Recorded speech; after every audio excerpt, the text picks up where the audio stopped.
if I told you that the most powerful elixirs for your garden are the very things you throw away or burn every single fall? Sounds provocative, right?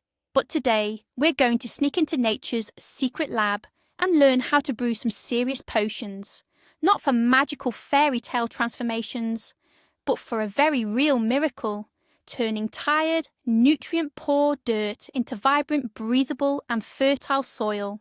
Forget those expensive bags of store-bought fertilizer. Everything we need is already growing right under our feet.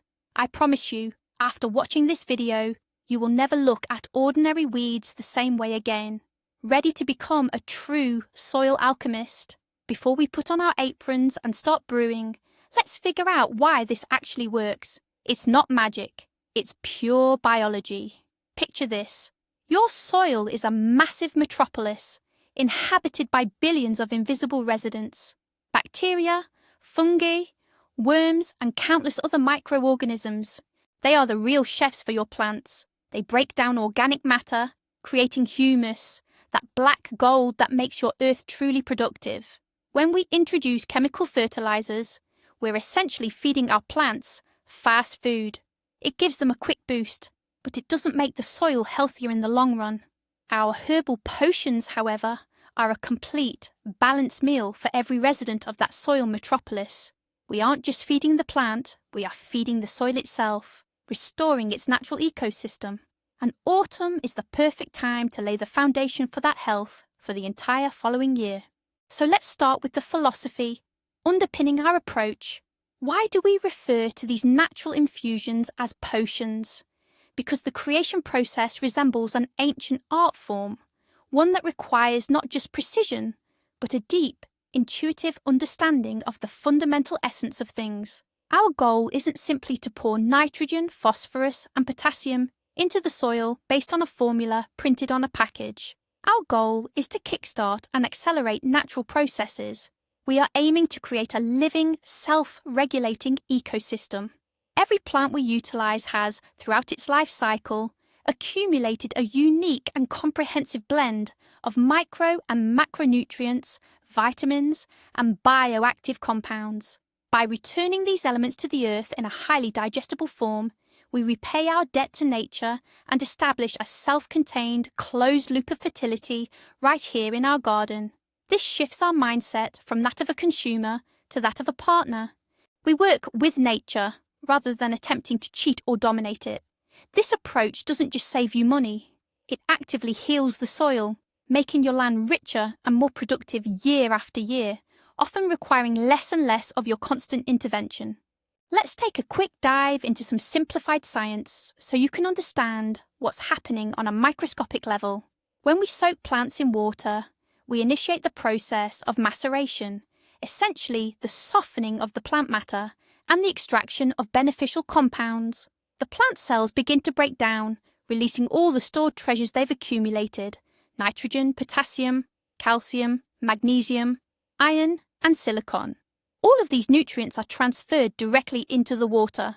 But the real magic starts when the microorganisms get involved. They begin to feast, rapidly multiply, and start fermenting the entire solution. Fermentation is the key step here. It converts complex organic compounds into simpler forms that plant roots can easily absorb and utilize. Essentially, we are brewing a probiotic cocktail specifically for our soil. This soil smoothie doesn't just provide immediate nutrition, it also populates the earth with beneficial microflora. This healthy micropopulation actively suppresses pathogens and dramatically improves the soil structure, making it looser and better at retaining moisture. So, this homemade brew acts simultaneously as food, medicine, and a beneficial army working tirelessly right there in your garden. Let's meet the main stars of today's video, our ingredients. And don't be surprised if you find some familiar enemies among them. The first thing you need to understand is that nature doesn't have bad plants. It just has plants that are out of place. Many common weeds are actually champions at accumulating specific nutrients. They thrive in poor soil, using their powerful root systems to pull nourishment from deep layers that cultivated crops simply cannot reach. They are pioneers, the true, healers of the soil. Today, we're focusing on a few of the most accessible and effective autumn herbs. These include stinging nettle, mighty comfrey, stubborn dandelion, and humble yarrow. Every single one of these plants is a concentrated powerhouse of benefits. And the best part? They are completely free. In the fall, even after the first light frosts, they are still full of life and ready to share that vitality with your garden. Your only job is to gather them before the snow arrives. Let's start with the queen of nitrogen, the humble stinging nettle. Yes, the very plant that pricked you as a kid.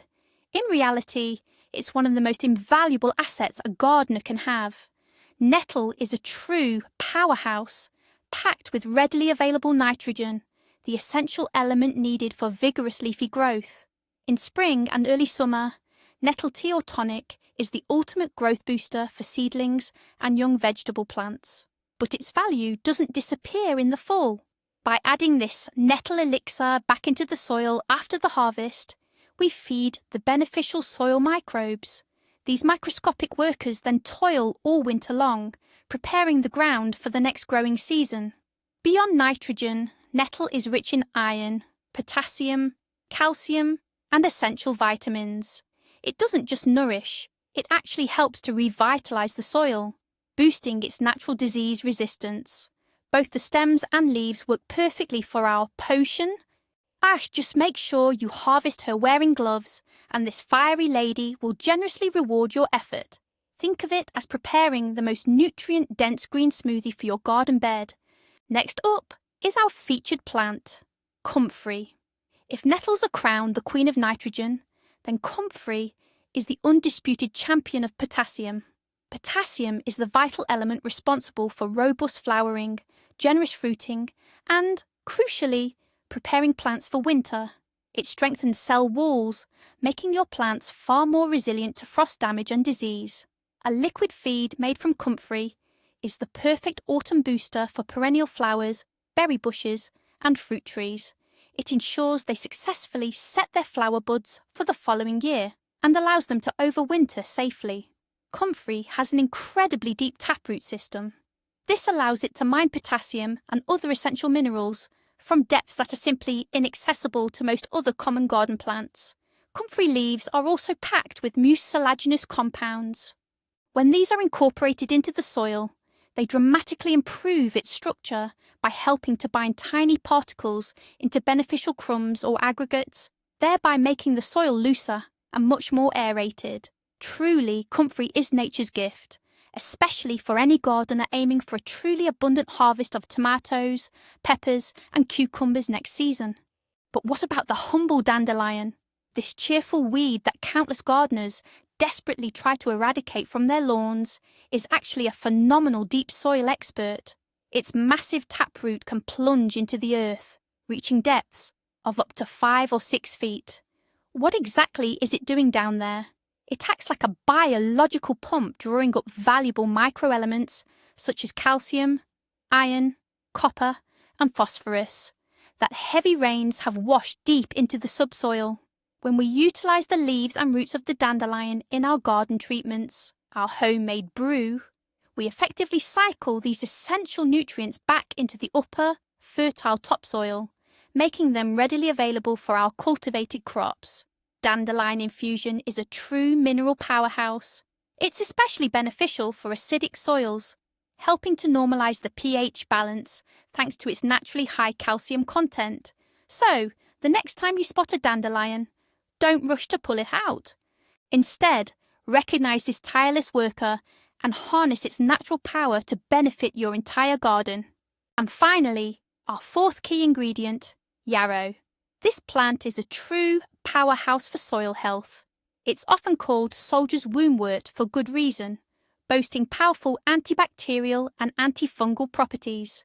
When we add yarrow to our concoction, we not only infuse it with sulfur and potassium, but we also provide crucial prevention against common soil-borne fungal diseases like late blight and powdery mildew. Yarrow actively stimulates beneficial soil bacteria, helping plants more efficiently absorb the nutrients they need. Here's an interesting fact.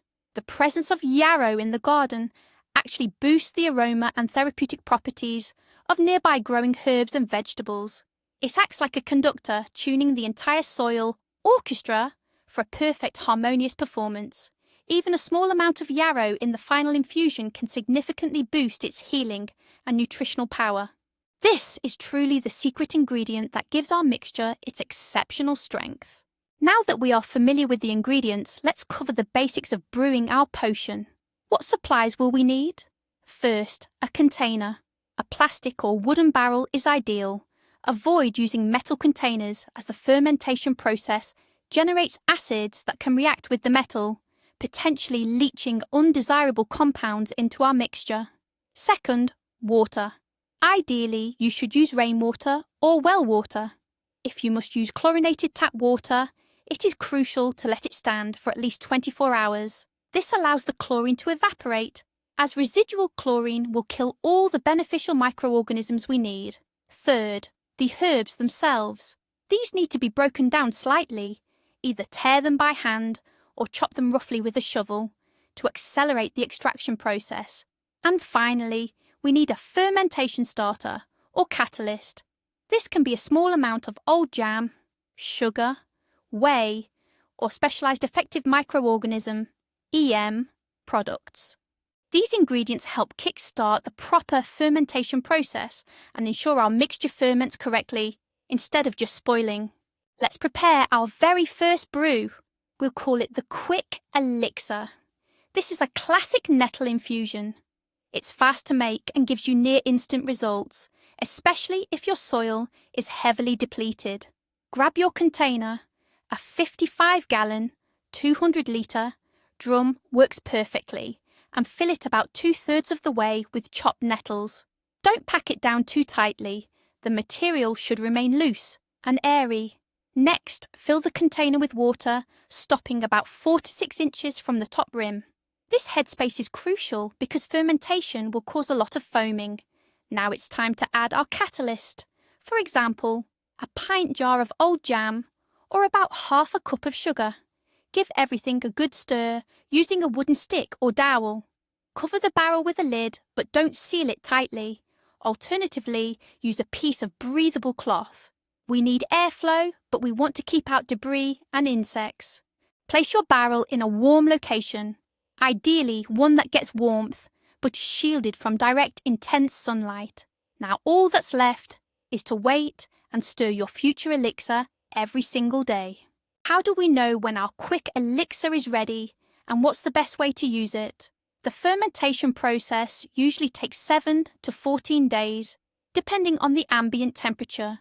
You can tell it's ready by 2 main signs. First, the liquid stops foaming, and second, it changes colour to a dark green, almost brown hue.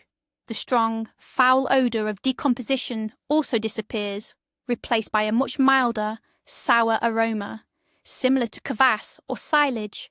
This means the lactic acid bacteria have successfully done their job. Crucially, you must dilute the infusion before use. Undiluted, it is far too concentrated and can severely burn your plant's roots. The standard ratio for root watering is 1 to 10, 1 to 10. That's 1 litre of infusion mixed with 10 litres of water. For leaf spraying or foliar feeding, the concentration needs to be even weaker, 1 to 20, 1 to 20. In the fall, we use this solution to drench our empty garden beds. We typically apply roughly 1 bucket of the diluted infusion per square metre of soil.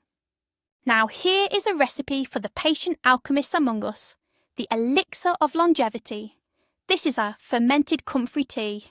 While it takes longer to brew, the resulting effect is much more potent and long-lasting. For this recipe, all we need are comfrey leaves. We pack them tightly, layer by layer, into a container, for example, a large plastic bucket with a sealable lid. You can lightly sprinkle each layer with soil taken from under healthy plants, or add a little bit of effective microorganisms, EM solution. This helps inoculate the mix with beneficial microbes. Crucially, we do not add any water. We thoroughly tamp the leaves down, place a weight on top, like a clean stone, and seal the container tightly. In this sealed environment, the comfrey will ferment in its own juice for 2 to 3 weeks. The result is a thick, dark, oily liquid, a highly concentrated fertilizer. This is a genuine superfood for your soil, and the little goes a very long way. You must dilute this concentrate at a ratio of 1 to 100, or even up to 1 to 200 parts water. It's the perfect treatment for prepping your soil in the fall, especially for your most demanding or nutrient-hungry crops. Let's talk about the elephant in the room, the smell. Yes, when you're brewing herbal infusions, especially those made without the right activators or catalysts, they can give off a truly potent, shall we say, a less than pleasant odour. This is often what scares off new gardeners. But trust me, this is a problem you absolutely can and should tackle. First, ensuring proper fermentation, kick-started with effective microorganisms or EM products, or even milk whey, will almost entirely eliminate that rotten smell. Instead, you'll get a sour, silage-like aroma. Secondly, you can add a couple of handfuls of wood ash or crushed charcoal directly into your brew barrel. These are fantastic natural adsorbents and will soak up those nasty odours. Thirdly, try incorporating plants with strong scents into the infusion, like valerian root. Valerian won't just mask the smell, it also happens to attract earthworms, the chief agronomists of our garden beds. So don't let the smell intimidate you. It's completely manageable. The key is preventing putrefaction and actively encouraging lactic acid fermentation instead. Naturally, you don't have to stick to just one type of plant. You can design your own unique recipes by brewing what we call a micronutrient cocktail. This is a composite infusion made from various plants. The method remains the same. Fill your container 2/3 full with a mixture of chopped or crushed herbs. For example, take equal parts of nettle for nitrogen, comfrey for potassium, dandelion leaves and roots for essential trace elements, and throw in a bit of yarrow to improve overall soil health. This kind of comprehensive multivitamin complex will be highly balanced and extremely beneficial. You can also toss in other common plants like chickweed, which is rich in silica, lamb's quarters, or horsetail. Get creative! Each plant brings something unique to the mix. This comprehensive approach allows you to solve several problems simultaneously. You feed your plants, you help heal them, and you improve the structure of the soil. Think of it as preparing not just plain potatoes for your garden, but a rich, well-rounded vegetable soup complete with spices. However, it's not only liquid potions that can work miracles. Let's shift our focus to some dry magic.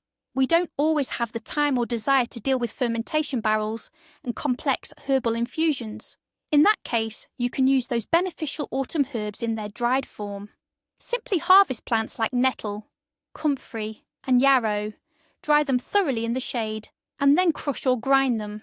The resulting fine powder or herbal flour can be utilised in several ways. First, add a handful directly to the planting holes when setting out fall garlic, spring flowering bulbs, or new seedlings. This creates a slow-release, long-acting fertilizer. Second, scatter the powder across the surface of your garden beds before tilling or turning the soil. As these dry herbs gradually break down, they release their valuable nutrients directly back into the soil structure. Third, this herbal mix is an outstanding component for enriching your compost pile. Adding this powdered green manure significantly enhances the nutritional value of your compost heap and helps accelerate the decomposition process. It's a simple, yet incredibly effective way to give back to the earth what it so generously provided. Let's take a moment to revisit the magic of fermentation. Why exactly is fermented tea superior to a standard herbal infusion? Imagine offering your plant a whole slice of bread versus a nutrient slurry that has already been broken down by enzymes. Which one will the plant assimilate quicker? The answer is clear. Fermentation is essentially the preliminary digestion of organic compounds carried out by beneficial microorganisms. During this transformative process, complex proteins, fats, and carbohydrates are broken down into simpler components, amino acids, sugars, and fatty acids, which plants can absorb almost instantaneously. What's more, as these microorganisms metabolize, they actively synthesize a wide array of beneficial substances, vital vitamins, powerful phytohormones, and natural antibiotics. This means that a fermented solution, this living brew, is far more than just a nutrient supplement. It is a living elixir that initiates a cascade of positive changes in the soil, powerfully stimulates root growth, and significantly boosts the plant's overall immunity. It's the definitive shift from mere simple feeding to true biostimulation. Of course, just like in any process, even what feels like a bit of backyard alchemy, you can make mistakes. Let's look at the most common blunders so you can avoid them. Mistake number 1. Using plants for your infusion that are already sick, plagued by fungus, or infested with pests. Doing this risks infecting your soil instead of fertilizing it. Always use healthy specimens. Mistake number 2. Packing your barrel too tightly. Proper fermentation needs oxygen, so make sure you leave some space. Mistake number 3. Sealing the container airtight. Fermentation releases gases, and if they have nowhere to escape, your barrel could literally explode. The lid needs to sit loosely on top. Mistake number 4. Failing to stir the brew. Without mixing, the material can compact and settle, leading to putrefaction instead of beneficial fermentation. And the 5th and final mistake. Using the brew too soon before it's finished fermenting, or applying it full strength without dilution. That is the quickest way to burn your plant's roots. Remember the golden rule. It's always better to underfeed than to overfeed. Timing is crucial. When exactly should we apply these autumn treatments? The ideal time is immediately after the harvest, once the garden beds are cleared. At this point, the soil is still warm, and the beneficial microorganisms are highly active. By drenching the soil with a nutrient solution, we are essentially giving them sustenance and work that will last all autumn and winter long. They will work to break down plant residues, improve soil structure, and build vital humus. Consider this your garden's deep cleaning combined with its essential winter fuel-up. Autumn treatment is also incredibly beneficial for perennial crops, including berry bushes, strawberries, and fruit trees. This helps them recover their strength after a heavy harvest and prepares them thoroughly for the cold. You definitely shouldn't put this essential work off until spring. Gardeners have plenty to do in the spring, and soil prepared in the fall will give you a huge head start, resulting in both earlier and more plentiful harvests. Autumn isn't the end of the season, it's the fresh start of the next one. What exactly are the long-term benefits if we make brewing these herbal concoctions a regular, cherished tradition? Year after year, you will see your soil transform. It will become darker, looser, and absolutely teeming with earthworms. It will retain moisture much better, meaning you won't have to water your plants nearly as often. Your soil will truly come alive. You'll no longer need to haul in tons of manure or chemical fertilizers every season. Your land will start feeding itself, establishing a perfect healthy balance. Your plants will grow stronger, their immunity will soar, and they'll suffer from fewer diseases. The flavour of your harvest will also improve dramatically. Vegetables and fruits grown in truly living soil are always sweeter and more fragrant. You will be creating a small but incredibly resilient oasis right in your backyard, one that will bring joy to you and your family. And all this transformation comes courtesy of simple weeds, the ones you used to ignore or pull out without a second thought. This is what true conscious gardening is all about. Now let's completely put the biggest myth to rest, the idea that weeds are inherently bad. This myth, of course, is extremely profitable for manufacturers of herbicides and chemical fertilizers. We've been conditioned to believe our garden beds must be sterile, sanitized like an operating room. But nature truly abhors a vacuum. Weeds are actually the soil's natural indicators and healers. The species composition tells you exactly what your land is missing. For instance, horsetail thrives in acidic conditions, while lamb's quarters indicate soil rich in nitrogen. They appear specifically where they are needed to correct an imbalance or deficiency. So, instead of fighting them constantly, let's learn to cooperate. Use them as green manure, mulch, and the perfect ingredients for our garden tonics. Let them complete their vital work and then return those accumulated nutrients right back into the ground. This approach transforms exhausting struggle into a wise, sustainable partnership. Weeds are not our enemies. They are free, hard-working helpers. We just need to learn how to utilize them properly. To wrap up our main segment, I want to leave you with a dose of inspiration for your own creativity. I've given you the foundational recipes and core principles, but the real magic starts when you decide to experiment. Start your own personal grimoire, a dedicated garden journal where you can meticulously record your recipes, proportions, and observations. Try adding different wild herbs that grow specifically on your plot into your infusions. Pay close attention to how different crops respond to these various potions. Perhaps your tomatoes prefer a cocktail of nettle and comfrey, while your cucumbers thrive on an infusion of dandelions and chickweed. There is no one-size-fits-all perfect recipe. Every garden is unique, defined by its soil composition and the specific plants you grow. Become the researcher, the observer, the creator. Study the properties of your plants and learn to listen to your land. When you do this, the process of gardening transforms from a simple routine into a fascinating, endless journey filled with discovery. And so, step by step, we have unlocked the ancient alchemy of nature together. The key secret that big agribusiness would rather keep hidden is simple. Nature has already provided everything we need for true soil fertility. We don't need to invent complex chemical formulas. We simply need to recognize the value in what surrounds us and learn how to use it effectively. The common autumn plants we often dismiss as waste are actually concentrated life force, capable of healing our soil and providing us with an abundant and, most importantly, a healthy harvest. And now you know exactly how to transform them into powerful natural elixirs. Thank you so much for watching this video all the way through. If you found this information new or helpful, please support our channel by hitting the like button and subscribing so you don't miss any future secrets of organic gardening. Now, a final question for you, my fellow soil alchemists. Which weeds do you consider the most valuable? And what is your reasoning? Share your secret recipes and observations in the comments below. Let's keep this conversation going and exchange experiences.